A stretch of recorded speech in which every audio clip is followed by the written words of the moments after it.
Hey guys, welcome to my channel. My name is ReadingBear and I hope you are ready for some more stories. And today, we'll take a look at some new entitled people content. If you enjoyed my content, please don't forget to subscribe to my channel and post some bear emojis in the comment.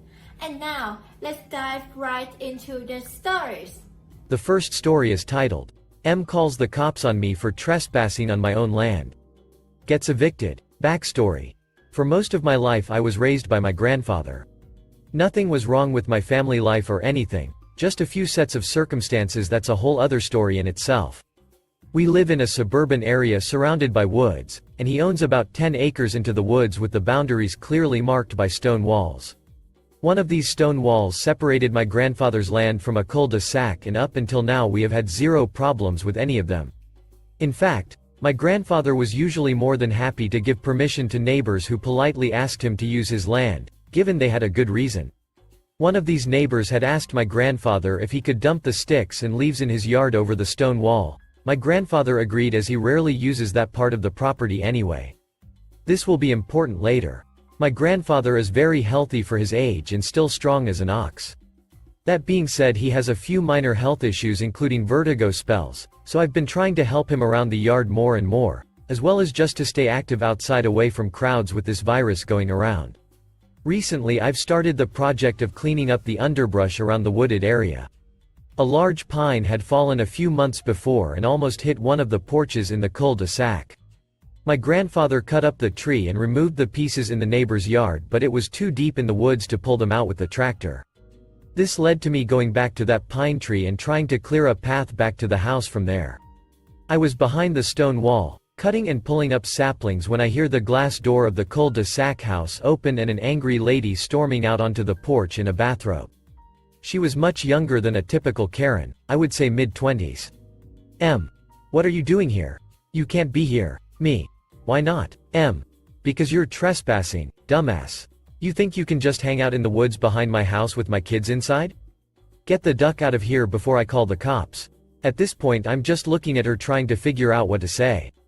I mean, I get it. It can be a little weird seeing someone in the woods behind your house if you haven't seen them before. Me. Ma'am, I'm sorry if I scared you, but my family owns this part of the woods. I'm just cleaning up back here. Remember me and my grandfather were back here a few months back to take care of that tree that fell down? I just need to clear a path so we can get it out of here. At this point I thought it was purely a misunderstanding. M. Don't be ridiculous. Those were laborers my boyfriend's dad hired. You don't own the land. My boyfriend's dad owns all this. Gestures with her hand. Now I'll tell you one more time to get out before I call the cops.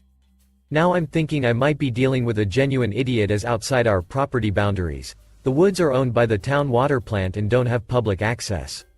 But I'm also taken aback that she referred to us as laborers. Me. Guess you're going to have to call the cops then, because I ain't moving. I don't care what you, your boyfriend, or your boyfriend's dad says. I shrug as I lean back against the wall and pull out my phone to call my grandfather to tell him where I was. He tells me he'll be there in a few minutes and to hang tight. She then dramatically proceeds to call 911 and tells them there's a shady individual on her property refusing to leave and she's afraid for her life.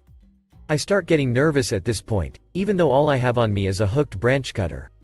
So, I call up the police non-emergency number, briefly explain the situation as just a land dispute that got out of hand and that I am unarmed and waiting on my own property, and that I have never left my own property. He assured me that it would be settled when the officers arrive, which didn't help my nerves. Just then I hear my grandfather pull up and see him walking through the yard towards us. M. What? Stay back, you can't come in my yard. Grandfather. Growls. Keep your mouth shut, you dumb broad. He growled as he walked over to me and climbed over the wall, so he was on my side. Grandfather. Now who the hell do you think you are and why are you yelling at my granddaughter? M. My boyfriend's dad owns all of this and both of you are going to get arrested for trespassing. My grandfather let out a dramatic, indignant laugh. Grandfather. Oh, did he tell you that? Well, you're in for quite the shock. And your boyfriend's dad is in for quite the talk. After them yelling back and forth for a few minutes, 2 cop cars pull up and 3 officers come walking into the yard. As soon as they do, she starts screaming again about how we have no right to be in the woods behind her house where we can see her kids inside. Cop looks to grandfather. Sir, do you own the property behind this wall? Grandfather. Yes, sir, I do. Pulls out his wallet to show his address. Cop eyeing his license. Sir, this address is for down the street. Me. Correct, but if you look on Google Maps it shows the property boundaries of that address reach out through the woods and end at this wall. I hand him my phone which already has Google Maps open showing our exact location within the boundary of the property. Cop 2. Yup, she's right. So, what were you all doing back here if you don't mind me asking? We explained the situation of the tree and how we were working to remove the remnants. Meanwhile the other officer was taking a statement from M. Grandfather. I know the owner of this house, he's a good guy.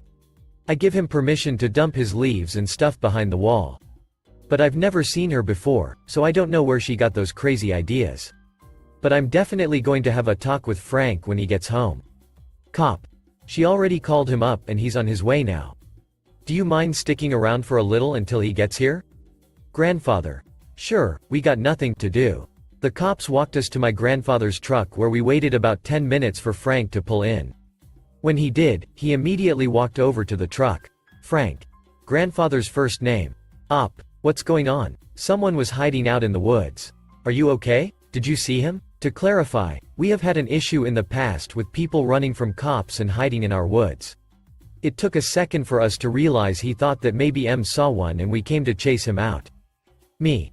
Not exactly. At this point 2 cops are around us again, but being 2 old guys who obviously pose zero threat, they're noticeably relaxed and kind of let them talk it out. Frank explains that M is his granddaughter's mother and his son had made some mistakes and currently both were staying with him while they tried to find a place of their own.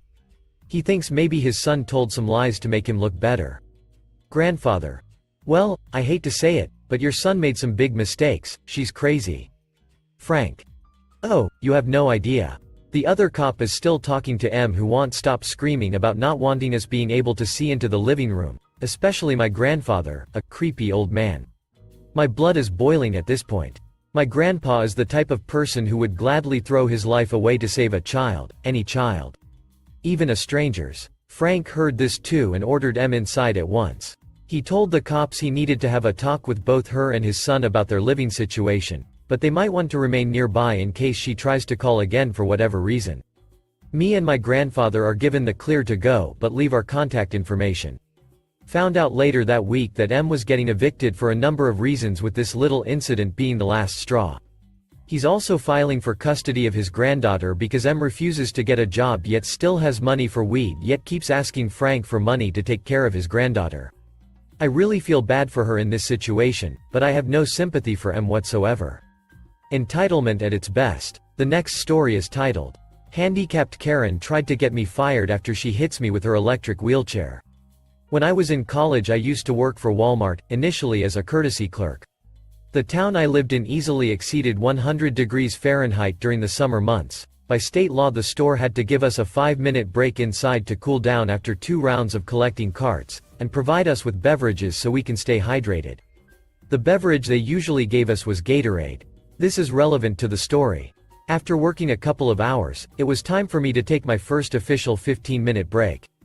I filled a cup with Gatorade and proceeded to make my way to the break room. There was a bit of a blind spot walking past the registers, so I stopped and looked both ways down the aisle to make sure I wouldn't accidentally bump into anyone. The closest person to me was one of our regular shoppers, an older lady, the Karen of this story, who had amyotrophic lateral sclerosis or Lou Gehrig's disease. The same condition Stephen Hawking had. Because of this she had to use an electric wheelchair and lived at a local assisted living center.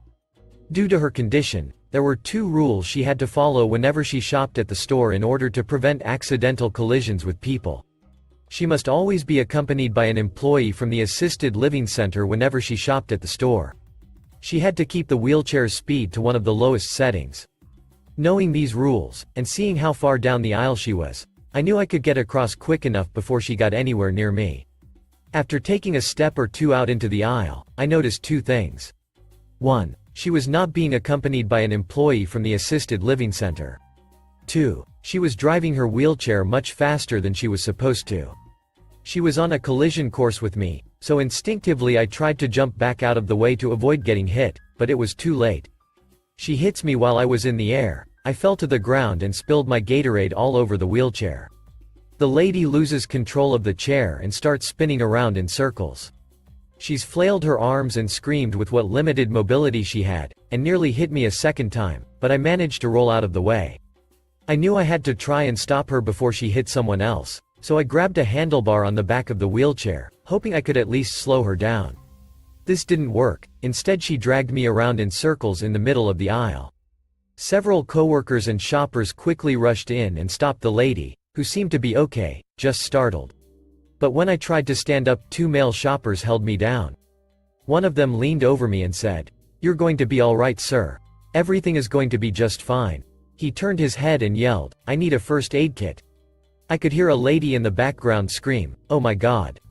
Somebody call 911. I just laid there and wondered what the hell happened to me. Sure, I was going to have a nice bruise on my hip from when I hit the floor, but besides that I felt fine. I quickly discovered why the customers were panicking. The flavor of the Gatorade we had that day was fruit punch. Some of it splashed on my face when the lady hit me. The customers who witnessed the incident thought I busted my head open when I hit the ground. I had to assure them that it was not blood, it was just Gatorade, and that I was fine. A member of management eventually showed up to document the incident. After I gave him my statement, I was finally able to take my break. I was even given an extra 5 to 10 minutes so I could clean up and recuperate from what had just happened. This was where I thought this story would end. I was wrong. A couple of weeks later I was called back to the manager's office. The store manager, who we'll call Kate, not her real name, and several assistant managers were in there waiting for me. Kate told me to take a seat, and asked if I remembered the incident from a few weeks ago with the handicapped lady in the electric wheelchair, and the Gatorade? I just chuckled and said, "How can I forget? Kate. That lady was just in my office, and she had a lawyer. She wanted to sue the store, claiming that she suffered mental distress from that incident. And as part of her lawsuit, she wanted your employment with the company terminated, claiming that you were the one responsible for the collision." I was speechless. I couldn't believe what I was hearing. But Kate quickly put my mind at ease by saying, "Kate, don't worry, you're not in any trouble." We showed the lady and her lawyer the security footage from the incident. I reminded her of the rules she knew she had to follow whenever she shopped at the store to prevent collisions from happening, but she decided to break them anyways. And that she should consider herself lucky that she hit a store employee who only suffered a minor injury, because if she had hit another customer, and that customer suffered a serious injury, she would be held responsible for the collision, and would have a major lawsuit on her hands. The assisted living center would also be at fault for somehow allowing her to leave the center on her own without their notice. But if she still wanted to sue, she can try, but she will not win. Karen's lawyer knew they didn't have a snowball's chance in hell of winning this one, so the two of them left. Kate said that since I was the employee involved in this incident, she thought I would want to know what the handicapped Karen attempted to do, and that I would get a kick out of it. I'll admit, it does add a nice punchline to the story, but I wished I was in the manager's office to witness the Karen and her lawyer's encounter with Kate and the rest of the store's managers. The last story is titled, "You Don't Upload Until I Tell You to Upload." Alrighty then, going to try to be vague as I do still work there. So, this happened many years ago and the main character is actually someone else. But most of the staff knew the details of what happened. So, first some background. This company has a production process, and there are cycles of this process throughout the shift. At the end of each cycle, you do an upload, not the actual thing. This upload has to be coordinated across multiple work teams, and the person who does it has plenty of other duties, but this is one of the most important ones. Let's call this person's job title, Upload Operator, and I will call the person Rockstar.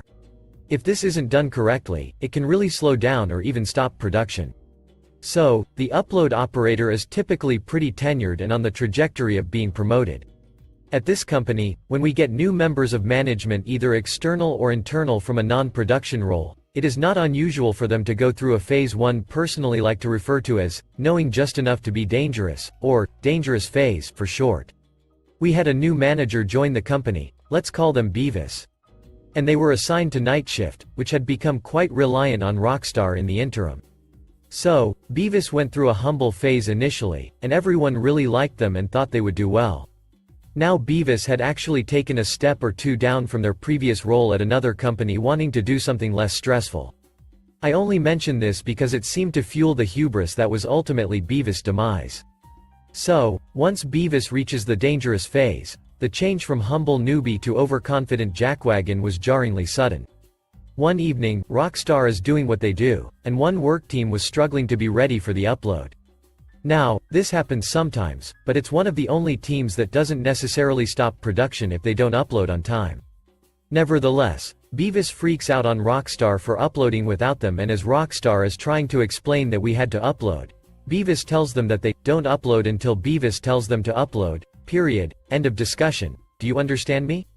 Cue malicious compliance. The rest of the shift, Beavis is paying zero attention to the operation. Not sure why they thought that was a good idea after such a contentious exchange, but here we are.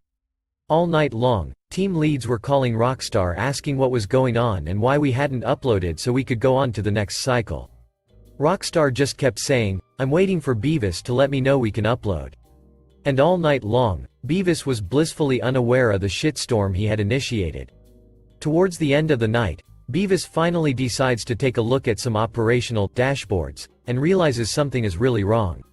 Now, this situation might have resulted in Rockstar getting in trouble, possibly even losing their job, if not for the bonehead decision that Beavis makes once they've realized what has happened. They shut down the shift and went home, without notifying anyone of the debacle or telling the night shift employees that they would need to come in the next day to finish the week's work that didn't get done because of him. When the day shift came in and were told they would have to come in on a weekend, there was a lot of backlash. Rockstar was ultimately told don't ever do that again, but was also immediately promoted to Beavis' position when Beavis was terminated post-haste. Thank you for listening.